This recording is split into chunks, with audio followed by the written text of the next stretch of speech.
पाकिस्तान तरीके इंसाफ तो कुछ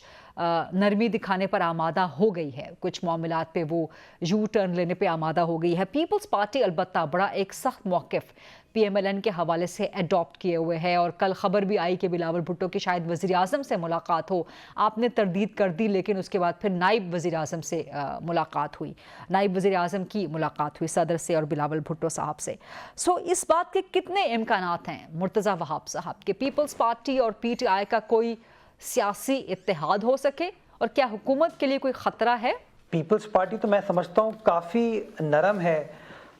मुस्लिम लीग नवाज़ के साथ, और हमारी नरमी का ये हाल है कि हम तो हुकूमत के अंदर किसी वजारत के साथ उस वजारत के बगैर उसको सपोर्ट कर रहे हैं। हमारे इश्यूज़ के ऊपर उनसे बात होती है, हमारे एतराज़ात होते हैं जो पार्लियामान के अंदर जो पार्लियामेंट्री प्रोसीडिंग्स के हवाले से वज़रा की कारकर्दगी हो, या जो हमारे उनके साथ मुआहदे थे और उस मुआहदे को किस तरीके से पूरा करना था, हमारा ये मानना है उनको पूरा नहीं किया गया, तो हम अपना पॉइंट ऑफ व्यू कन्वे करते हैं जो कि हमारा सियासी जमहूरी और एथिकल राइट है।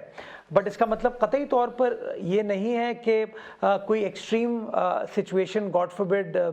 आ रही है। हमारा ये मानना है कि सबसे ज़्यादा ज़रूरत पाकिस्तान को इस वक्त सियासी इस्तेहकाम की है, सियासी बर्दाश्त की है, और जब तक सियासी इस्तेहकाम हम लाने में कामयाब नहीं हो पाएंगे, जो मुस्बित असरात अपनी मईशत के हम अपनी कौम को देना चाहते हैं, मैं समझता हूँ उसको हासिल करना बड़ा मुश्किल होगा। तो हम तो ये समझते हैं, चाहते हैं कि पार्लियामान इसके अंदर मौसर किरदार अदा करे, मुस्लिम लीग नवाज़ हो, पाकिस्तान तहरीक इंसाफ हो, पीपल्स पार्टी हो, MQM हो और सियासी जमातें हो, JUI, सब मिलकर साथ बैठें और ऐसी पॉलिसीज़ के ऊपर हम काम कर सकें कि सियासी टेम्परेचर जो है वो नॉर्मलाइजेशन की तरफ जाए, सियासी इस्तेहकाम, सियासी बर्दाश्त और सियासी रवादारी पाकिस्तान में पैदा हो, और हम लोग अपने डिफरेंसेस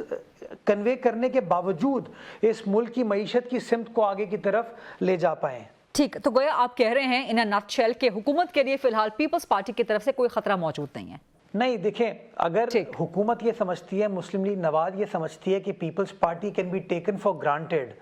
तो मैं समझता हूँ ये कभी भी पीपल्स पार्टी इंप्रेशन नहीं देगी। पीपल्स पार्टी ये समझती है कि जो हमारे उनकी अंडरस्टैंडिंग है, हमारे उनके जो मुआहिदा हुआ है, उसके जो टर्म्स हैं, उसकी जो मोडालिटीज़ हैं, उनको मीट करने की ज़रूरत है, और हम मुस्लिम लीग नवाज़ को कंप्लीट बैक करना चाहते हैं कि आप उन पैरामीटर्स में रहते हुए इस मुल्क के मामलात को आगे लेकर चलें। पीपल्स पार्टी का कोई ज़ाती मफाद इसके अंदर नहीं है। पीपल्स पार्टी चाहती है कि चारों सूबों को, फेडरेशन को मजबूत किया जाए, मामलात को हल किया जाए, सूबाई हुकूमतें, वफाकी हुकूमत मिलकर काम करे ताकि मामलात को हल किया जा सके। तो एज लॉन्ग एज मुस्लिम लीग नवाज हमारे जो रिजर्वेशंस हैं उनको सीरियसली लेते हुए उन रिजर्वेशंस को एड्रेस करेगी, I don't see there is any issue. लेकिन अगर खुदा ना खास्ता वो हमारी रिजर्वेशंस को सीरियस नहीं लेते, अगर हमारी रिजर्वेशंस को एड्रेस नहीं करते, तो फिर पीपल्स पार्टी की सेंट्रल एग्जीक्यूटिव कमेटी के पास ये इख्तियार हासिल है कि वो फैसला करे कि आइंदा का लाएमल